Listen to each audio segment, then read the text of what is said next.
Episode 21. Hey, this is John Lee Dumas of EO Fire, and you're listening to the Small Business Puzzle Podcast. You must be prepared to ignite. Struggling to get your business online? You've come to the right place. Welcome to the Small Business Puzzle Podcast. Now, here's your hosts, Michael and Teresa Blaze.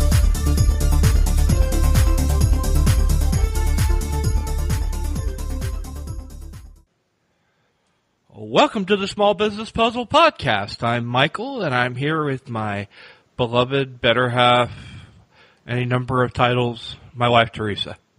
Hello, everybody. How are you doing?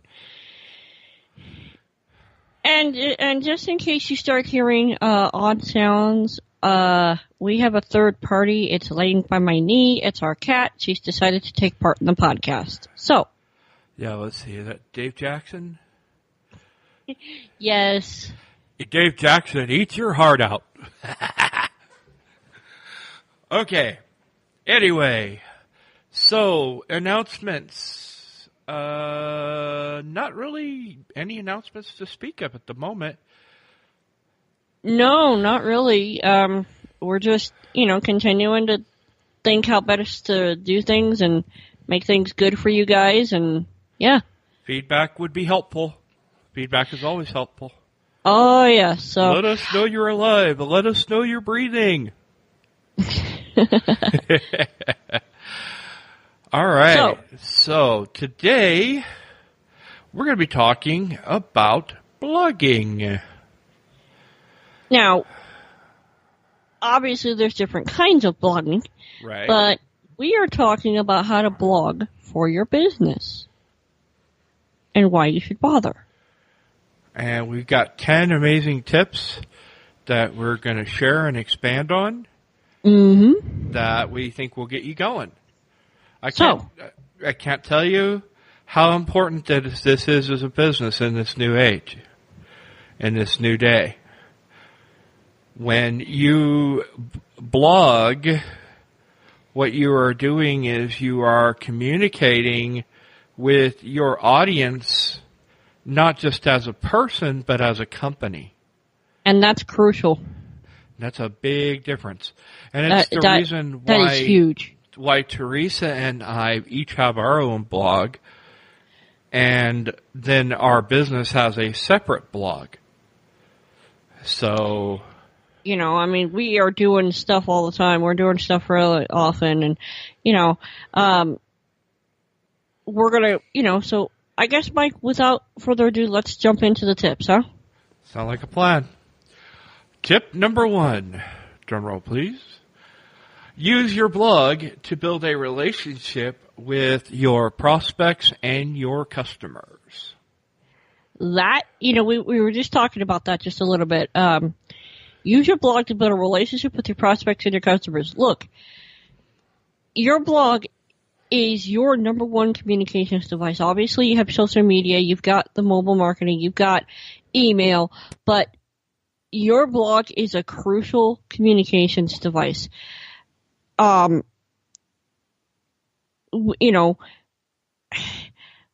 okay, I'm a coach. Okay, fine. Give them tips on whatever you're doing. Let's say you're a life coach. Give them tips on whatever area of expertise. Well, my blog has a physical product. I don't really need to blog. Sure you do. Sure you do. Show what that physical product does. Exactly. You can, add images, add video. A blog is not just text. In fact, nowadays, if your blog does not have a multimedia experience, it's not going to get as read. Still in my thunder again. Yes, I know. Okay, now here's a biggie, and this is a tough one. Make sure to blog on a regular basis. I'll tell you something. That one's hard, and I know it is. I get it. I don't have time to blog. Sure you do. You make time for what's important. How often should we blog? At a minimum, I would say, once a week. Minimum. Agreed. I mean, and if you can do more, do more. I mean, why do you think these big news sites get so much traffic? Not only because they're getting the shares, but because they have content going out on the daily. And not only on the daily, but sometimes multiple times a day from different authors. Exactly. So blogging is, I would say that is probably the most important skill you can learn in blogging and in internet marketing in general. Marketing your business is consistency. Agreed. Tip number 3? Tip number 3, share tips and ideas with your customers about how to use your products. We were just speaking on that. Whatever you are doing, whether you're marketing a service, whether you're marketing a physical product, surely it's not just I pick up and I use this product. Well, how best can you use the product? Agreed. I mean, if your product, if you're doing still some kind of electronic or something, you might want to create a video that shows how you make that setting work to get the best results. Oh yeah. Or maybe you want to do a compare and contrast between your product and another product of a competitor. You can do that, certainly. I mean, there are multiple ways that you can express yourself within blogging. Totally agree. Tip number 4? Create different types of blog content, including audio, video, and images and text. There you go. Do not just rely on one form. You really people want a multimedia experience, like I was saying. So what you want to do is you want to have, rotate stuff out. Maybe you embed a social media post. Maybe you put some audio on there. Maybe you put some images on. Maybe you find a video that you really like and you think is good. Infographics. Yeah, I mean, there are so many ways you can do this. So, tip number 5? Use your blog to generate residual and passive income. Well, how do you do that? Ooh, good question.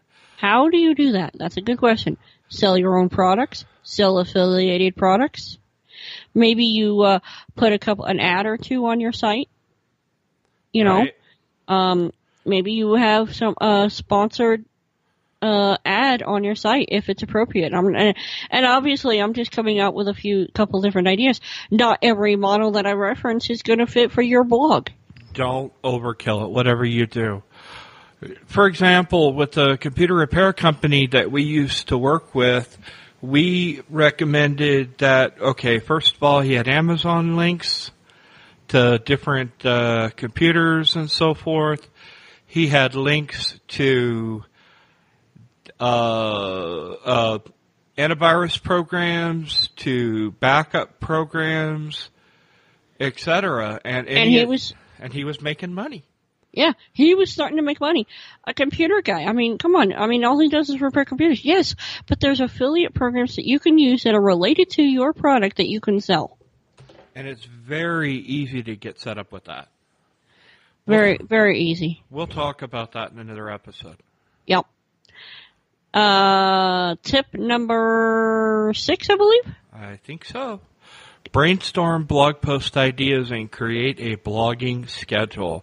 I can't tell you how critical this is and how difficult it is to get yourself into the discipline of doing it. But it's also crucial. How are you going to brainstorm blog ideas? This is where you need to feel up. Okay, as a old mentor that we used to work with used to say, feel up. You want to read other content online to get ideas. For example, on my blog, I talk about, leading with value and growing your business. That's my tagline. Well, one of the things that I've started doing is using current events, if I can spin them, and blogging about them and turning them and showing how people can take this as a business lesson. The case in point, I used the Samsung case on my blog. I have articles that'll be coming out on Apple.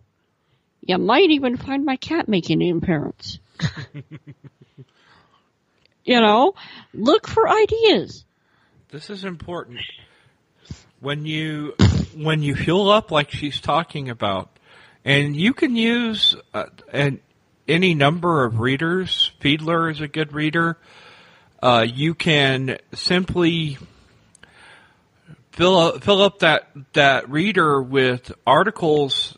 What you do is you search for keywords, and anytime an article with that keyword pops up, it's going to show up in your feeds. Mm-hmm. So that's really, really important. And then what you do, another thing you can do is think about the questions that your customers are asking. Oh yeah, and then sit there and answer them. You want to talk about a way to overcome objections? Okay, sit there and ask your questions on your blog, and all of a sudden, before they even get to you, they've already found the answers. Right, and when your customer asks you the same question, you could say, hey, I wrote a blog post about that. Here, go take a look at this and see if that answers your question. Yeah. And so it'll save you time, too. Yep, it will. It's kind of like an FAQ in a way, although an FAQ is a good idea, too. Another thing you can do is set a timer. Set a timer for 10 minutes and sit there and write. Continue to write. You can use paper or your computer and write for that full 10 minutes about ideas, what you think your audience wants to know, what you wish your audience knew about you, about your product. I actually wrote a blog post on this. It's on my site. It's called the Dreaded First Blog Post. Mm-hmm. And we will have that linked over in the show notes. Now, once you do that, then what you need to do is create a blogging schedule. Now, or what they call a content calendar. That's another word for it.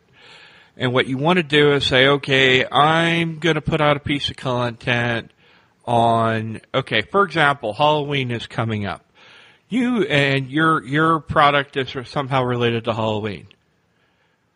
Or maybe it's not, but you can find a way to relate it to Halloween. Right.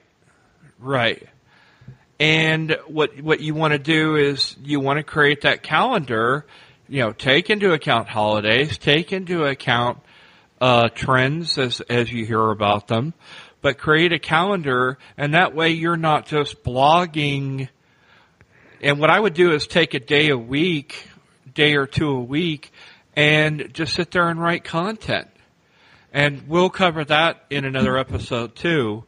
The process of creating content. I don't think we've really covered that very, very much, have we, Therese? No, I don't think we have, but I think we'll have to do that. Creating content is important, and we can definitely weigh in on that. So, with that, tip number 7. Don't use free blogging services for your business blog. Thank you. Oh my goodness. Obviously, we recommend WordPress, but there's also many other paid services. And if someone looks at your site and they see that it's a free service, you know what it says? Well, they didn't bother investing in themselves. They're cheap. Yep. You don't want to appear that way. But there's a more important reason why you don't want to use a free blogging service, whether it be WordPress, Blogger, Tumblr, whatever. You don't want to do it is simply because of the fact that when you put your content, or Facebook for that matter, yes, you want to have a presence on Facebook. Yes, you want to be talking to your customers and prospects and so forth. But if you don't have it on your own blog, and Facebook decides that they don't like what you're writing, or somebody complains about it, they shut you down. And now all of a sudden, that content's no longer out there, and all the hard work you put in is for naught. Now, when he talks about WordPress, he's talking about WordPress.com, which is a hosted solution. He's not talking about WordPress.org, which is actually the one that we recommend. Right. Because all of our sites are WordPress sites. Yes. WordPress is and for those of you who don't know, if you've never heard of WordPress, I think you've probably been laying under a rock somewhere, but if you haven't heard of WordPress, WordPress is a content management system.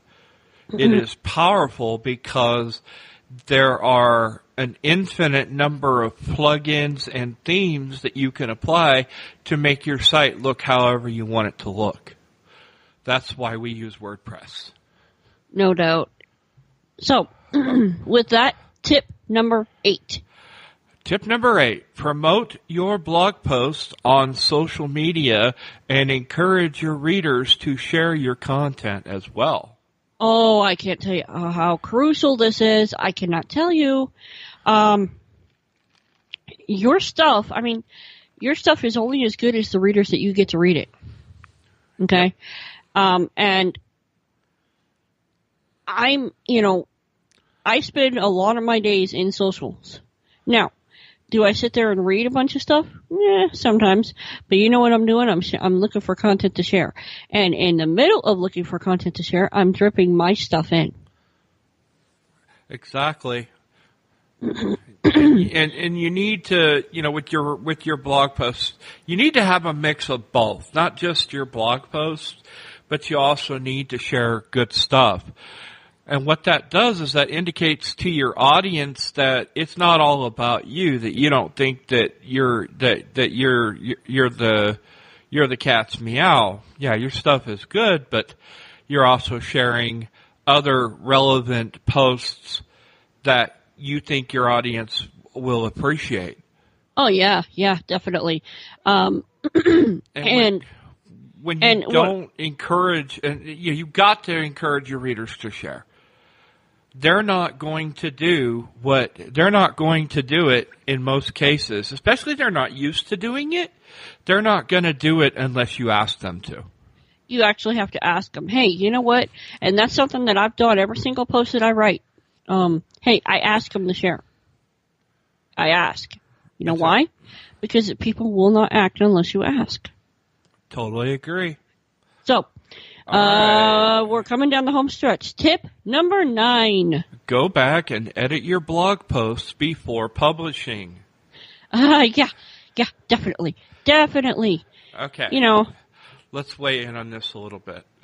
So, first of all, can I pick on you for a sec, Therese, without you being growly at me? Yes, go ahead. Okay. Teresa does not spell well. Well, actually, no, that's not true. She spells phonetically, as a lot of blind people do. I can get into the whole Braille thing, but anyway, she does not spell well. She spells things crazily. She drives me nuts when I am trying to edit her posts before we put them up, because I'm like, babe, did you spell check this? And she's like, no. And I'm like, argh. Hey, I am getting better at that. She is. She really is. But edit your blog posts, and more importantly than editing, have somebody else read them before you post them. I think that's crucial. Just make sure oh, go ahead, babe. Sorry. I think you need that second set of eyes, so to speak. You need to have someone that you need someone that's out of your head, and because if they don't understand what you try to communicate, nor will your reader. I completely and utterly and thoroughly agree. So, blog post number 10. Idea number 10. Okay, this is probably the most important of the whole bunch. Make sure to include a call to action on all your posts. On all your posts. Now, when we're talking about a call to action, we are talking about you want them to do something. You don't want them to just consume your content. You want them to actually do something. Whether that be share, comment, buy, opt in, whatever that is. Whatever that thing is that you want them to do. That's, you must have a call to action on every single post. And it's the same thing with the podcast. If you guys notice, in every podcast, we make one clear call to action. There's one action that we want you to take based on the content that we're giving you. Yes, agreed fully. Speaking of the call to action, since we're talking about it, is we have a report that we're calling Know Your Audience and a checklist. Oh shoot. Boy, I messed that up. That was last week's. We have a report on business blog basics. The basics that you need to do to get yourself to make the most out of your business blog. Yep, and you'll be able to text 33444, I believe. Yes. Yes, so you'll be able to text 33444. If you're not around, just text that, and we'll send that to you right away. Or you can go to the show notes at sbppodcast.com/21 for episode 21. And with that, I'm Michael. And I'm Teresa. Have a great day. Bye. You've been listening to the Small Business Puzzle Podcast. To catch all our past shows, visit sbppodcast.com.